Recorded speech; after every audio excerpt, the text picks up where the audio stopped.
Hello everyone, welcome back to GK today. आज के session में हम डिस्कस करेंगे 17 फरवरी के most important UPSC prelims related MCQs को।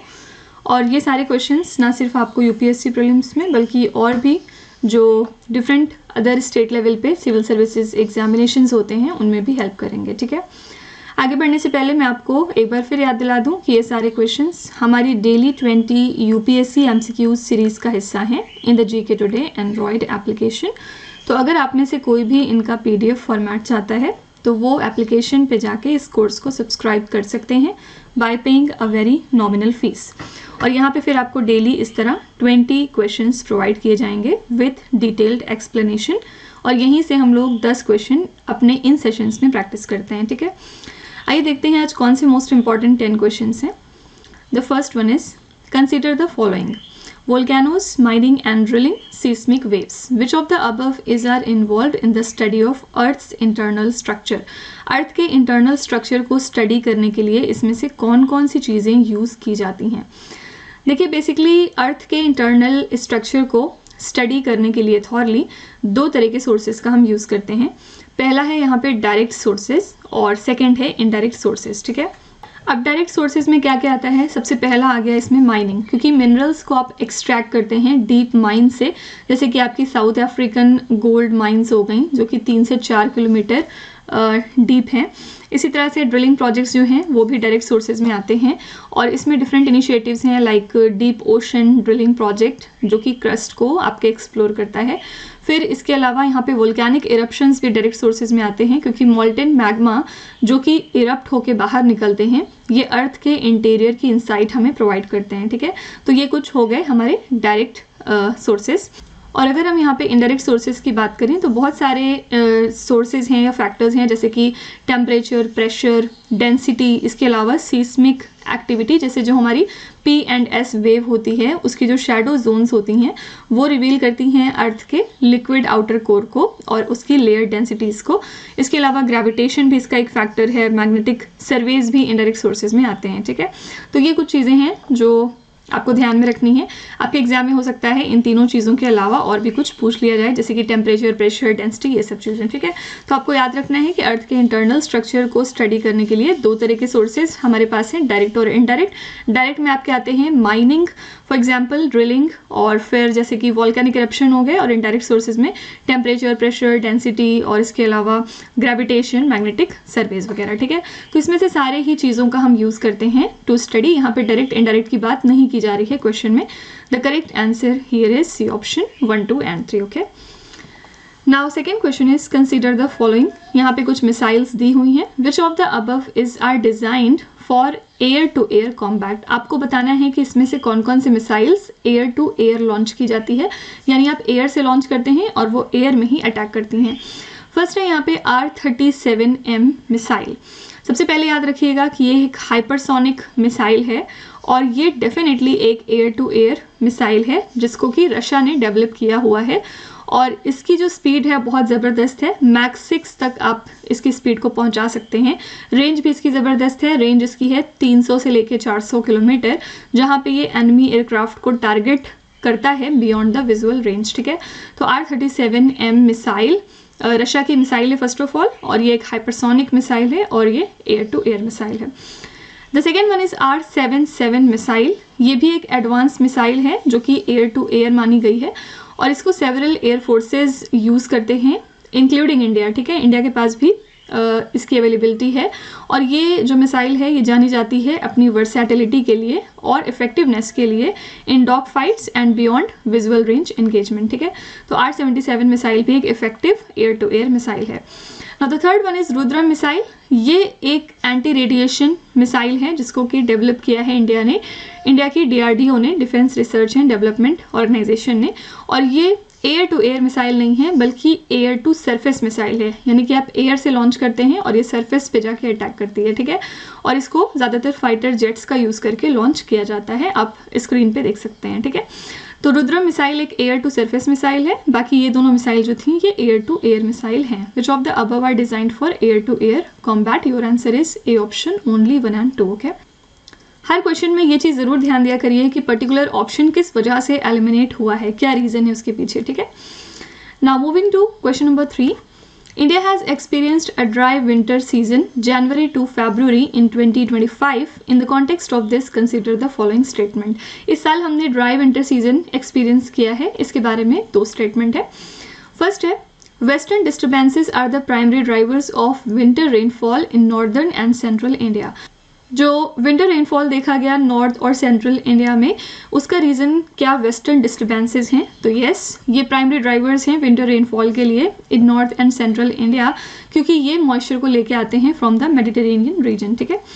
सेकेंड है, western disturbances are extra tropical storms from the Indian Ocean bringing sudden showers and the north west India. तो yes, सबसे पहले तो इसको हम एक्स्ट्रा ट्रॉपिकल स्टॉर्म लेबल करते हैं, इसको हम बोलते हैं एक्स्ट्रा ट्रॉपिकल स्टॉर्म, लेकिन अगले लाइन में क्या लिखा है, from the Indian Ocean. No, ये ओरिजिनेट होते हैं मेडिटेरेनियन से, अभी जैसे हमने फर्स्ट स्टेटमेंट में बात करी है। बेसिकली ये लो प्रेशर का एरिया होता है जो कि सडन शावर्स को लेके आते हैं, स्नो एंड फॉग भी लेके आते हैं नॉर्थ वेस्टर्न इंडिया में, ठीक है। तो वेस्टर्न डिस्टर्बेंसेस और एक्स्ट्रा ट्रॉपिकल स्टॉर्म्स, ये तो सही था, लेकिन फ्रॉम द इंडियन ओशन गलत हो गया, यहाँ पे फ्रॉम द मेडिटेरेनियन होना चाहिए था, ठीक है। Second statement is wrong, select the correct option, सिर्फ एक ही सही है, answer is A option, only one. Now fourth one is, with respect to the National Financial Reporting Authority, which of the following statements are correct? आइए देखते हैं। First है, it is a statutory body constituted under section 132 of the companies act 2013। क्या NFRA को form किया गया under section 132 of the companies act 2013? तो yes, इसी वजह से ये एक स्टैट्यूटरी बॉडी है जिसको हमने कंपनीज एक्ट 2013 के सेक्शन नंबर 132 के तहत इस्टेब्लिश किया है। It was established as an independent authority to regulate the auditing profession and accounting standards in India. क्या इसको इंडिपेंडेंट अथॉरिटी के तौर पे इस्टेब्लिश किया गया, जिसका पर्पज़ है ऑडिटिंग प्रोफेशन को इंडिया के अंदर रेगुलेट करना और साथ ही अकाउंटिंग स्टैंडर्ड्स को मेंटेन करना। तो यस, ये एक इंडिपेंडेंट अथॉरिटी की तरह वर्क करता है और इसका फोकस यहाँ पे रहता है ऑडिटिंग प्रोफेशन को रेगुलेट करके अकाउंटिंग स्टैंडर्ड्स को मेंटेन करना इंडिया में, ठीक है। It consists of a chairperson who will be appointed by the president and a maximum of 15 members. इसमें आपको बहुत सारी चीज़ें चेक करनी होंगी। सबसे पहले, क्या इसमें एक चेयरपर्सन होते हैं जिनको कि प्रेसिडेंट अपॉइंट करते हैं, और तीसरी बात, क्या इसमें 15 मेंबर्स मैक्सिमम हो सकते हैं। आइए देखते हैं एक एक चीज़ें। सबसे पहले कंपनीज एक्ट जो है, इसमें ये कहा गया है कि इस अथॉरिटी में एक चेयरपर्सन होंगे डेफिनेटली, लेकिन उनको प्रेसिडेंट अपॉइंट नहीं करेंगे बल्कि हमारी सेंट्रल गवर्नमेंट उनको अपॉइंट करती है, ठीक है। And a maximum of 15 members, तो यस, इसमें 15 मेंबर से ज़्यादा नहीं हो सकते। तो ये दोनों फैक्ट तो बिल्कुल सही था, लेकिन इनको अपॉइंट सेंट्रल गवर्नमेंट करेगी, ना कि प्रेसिडेंट, ठीक है। तो थर्ड स्टेटमेंट इस वजह से आपका गलत हो गया, फर्स्ट और सेकेंड सही थे। Select the correct option, your answer here is B option, only 2। Moving to question number 5, consider the following trade agreements with their correct characteristics. यहाँ पे पेयर दिया हुआ है और हमें इसको चेकआउट करना है कौन कौन सा पेयर सही है। फर्स्ट है यहाँ पे free trade agreement based on a negative list excluding certain products from duty reduction. तो जो फ्री ट्रेड एग्रीमेंट होता है ये ऑपरेट होता है नेगेटिव लिस्ट अप्रोच पे। यस, मतलब क्या है इसका कि जो ड्यूटीज़ होती हैं वो रिड्यूस यानी कि कम हो जाती हैं या फिर टोटली एलिमिनेट कर दिया जाता है उनको ज़्यादातर प्रोडक्ट्स के ऊपर, एक्सेप्ट दोज जो कि लिस्ट में पहले से स्पेसिफाइड होते हैं, ठीक है। तो ये डेफिनेटली बिल्कुल सही पेयर है। सेकेंड है कॉम्प्रिहेंसिव इकोनॉमिक कॉपरेशन एग्रीमेंट, और इसके बारे में क्या कह रहा है, more extensive than FTAs covering goods services investment and the government procurement. देखिए, जो कॉम्प्रिहेंसिव इकोनॉमिक कॉपरेशन एग्रीमेंट है ये ज़्यादा ब्रॉड होता है फ्री ट्रेड एग्रीमेंट से, क्योंकि इसमें गुड सर्विसेज के साथ साथ इन्वेस्टमेंट, कंपटीशन पॉलिसीज़ और गवर्नमेंट प्रोक्योरमेंट भी इन्वॉल्व होता है, जिसकी वजह से ये FTA से ज़्यादा ब्रॉड हो जाते हैं स्कोप में, ठीक है। तो ये भी बिल्कुल सही है। Third one is customs union, member countries trade freely but maintain common external tariff.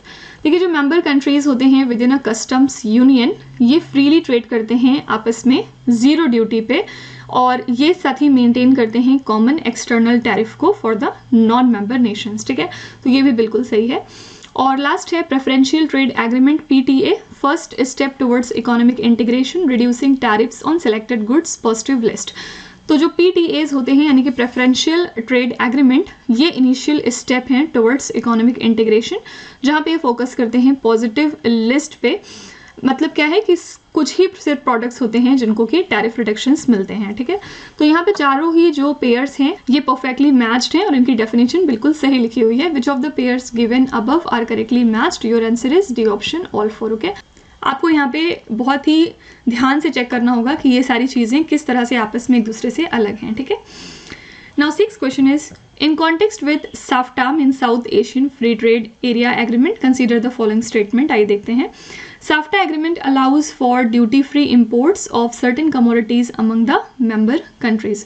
क्या ये agreement allow करता है duty-free imports को certain commodities पे among the member countries? तो yes, SAFTA agreement allow करता है duty-free imports को specified goods में, जहाँ पे फोकस है हमारा कि हम ट्रेड को फैसिलिटेट कर सकें among the member nations, ठीक है, ये बिल्कुल सही है।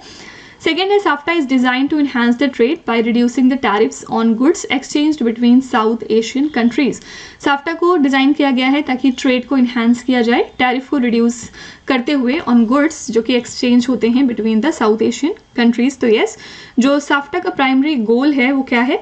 रीजनल इकोनॉमिक कोऑपरेशन को इन्हांस करना, जहाँ पे कोशिश की जाती है कि जो टैरिफ्स लग रहे हैं ऑन द गुड्स जो कि एक्सचेंज हो रहे हैं बिटवीन साउथ एशियन कंट्रीज वो कम हो सकें, जिससे कि जो ट्रेड की ग्रोथ है वो फॉस्टर हो, ठीक है।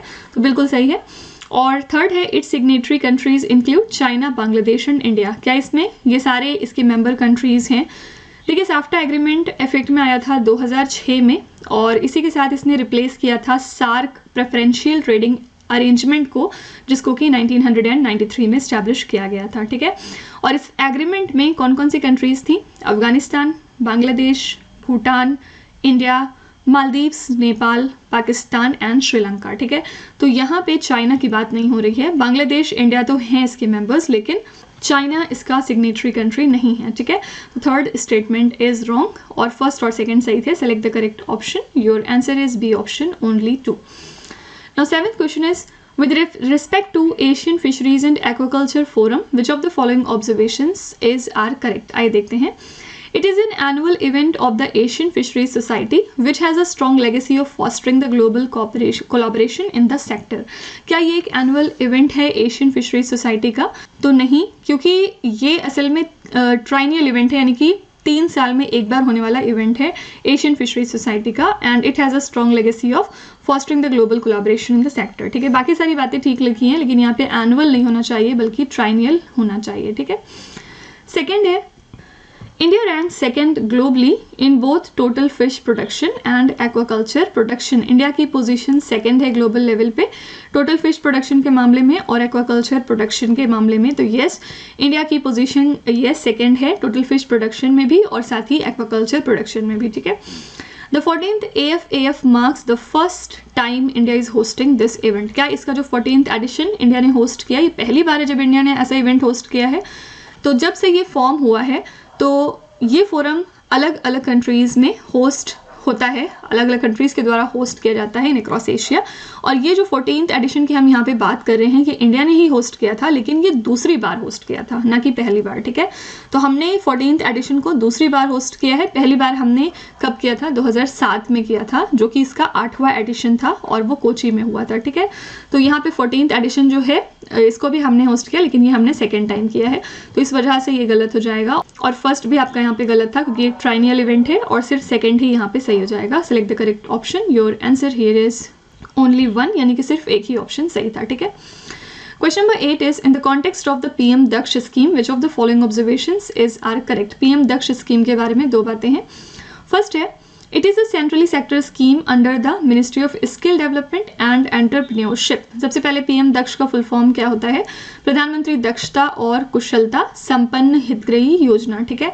और ये एक सेंट्रल सेक्टर स्कीम है, लेकिन इसको इम्प्लीमेंट करती है ministry of social justice and empowerment, ठीक है। मिनिस्ट्री ऑफ स्किल डेवलपमेंट का इससे कोई भी लेना देना नहीं है, तो ये आपका गलत हो जाएगा।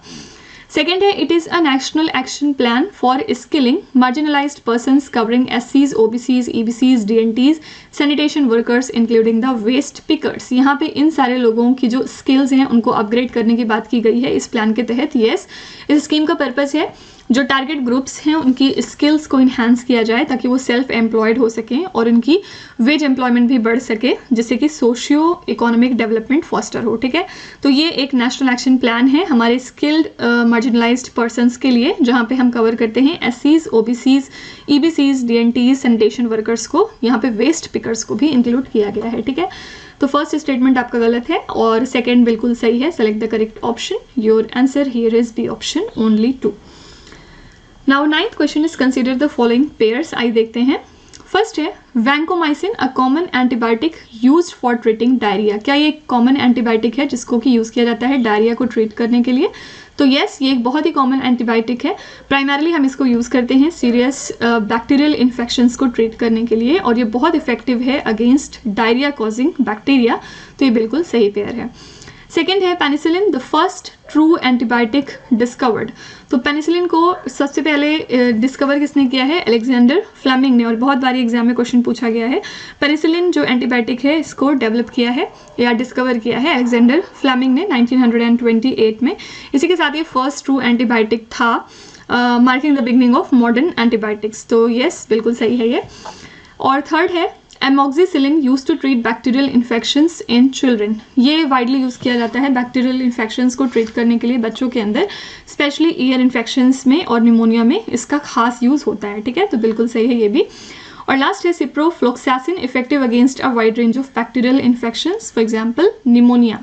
तो ये बहुत इफेक्टिव है बहुत सारे बैक्टीरियल इन्फेक्शंस के अगेंस्ट, पर्टिकुलरली ऐसे इन्फेक्शंस जो कि कॉज होते हैं because of gram negative bacteria. ठीक है, तो ये भी बिल्कुल सही है, स्पेशली यहाँ पे निमोनिया को एम्फसाइज किया गया है। तो चारों ही पेयर्स बिल्कुल सही दिए हुए हैं। How many of the above pairs are correctly matched? Your answer is D option, all 4 pairs. ठीक है, now the last question is in the context of the Thai Pusam festival consider the following statement। आइए देखते हैं क्या क्या बातें हैं। First है Thaipusam festival is primarily dedicated to the worship of lord Murugan. क्या लॉर्ड मुरुगन की पूजा होती है इस फेस्टिवल में? तो यस, ये एक गॉड हैं हिंदुइज्म में, पर्टिकुलरली तमिल कल्चर में, और इन्हीं को वर्शिप किया जाता है इस फेस्टिवल में। ठीक है, सेकेंड है Lord Murugan is often associated with wisdom, war and victory. क्या ये इससे रिलेटेड है? तो लॉर्ड मुरुगन जो हैं उनको माना गया है the deity of war, victory and wisdom. ये भी स्टेटमेंट बिल्कुल सही है। ठीक है, तो यहाँ थाई पुसम फेस्टिवल में सबसे पहले वर्शिप होती है लॉर्ड मुरुगन की और इनको कंसिडर किया गया है as the god of wisdom, war and victory. Which of the above is are correct? दोनों ही स्टेटमेंट बिल्कुल सही थे। आंसर है सी ऑप्शन, बोथ 1 and 2। तो with this we are done with our session. I hope you have liked it, और मैं आशा करती हूँ आपको ये सीरीज़ आपके एग्जाम्स के पर्सपेक्टिव से बहुत हेल्प कर रही होगी। आप देख रहे होंगे कि इन सेशंस से आपका नॉलेज भी बढ़ रहा है, साथ ही क्वेश्चन को कैसे अप्रोच करना है आप ये भी सीख रहे होंगे, और ओवरऑल आपका जो मॉक टेस्ट में स्कोर आ रहा होगा वो भी इम्प्रूव हो रहा होगा। तो आप अपना फीडबैक कमेंट में ज़रूर लिखा करिए, जिससे कि हमें एक पॉजिटिव मोटिवेशन मिल सके आपके लिए और बेहतरीन इसी तरह से कंटेंट क्रिएट करने का। या फिर अगर आप कोई सजेशन देना चाहते हैं तो वो भी आप कमेंट में एक बार लिख सकते हैं। हमारी टीम उसको रिव्यू करेगी और अगर हमें ज़रूरी लगता है तो हम डेफिनेटली फिर उसको इम्प्लीमेंट करने की भी पूरी कोशिश करेंगे।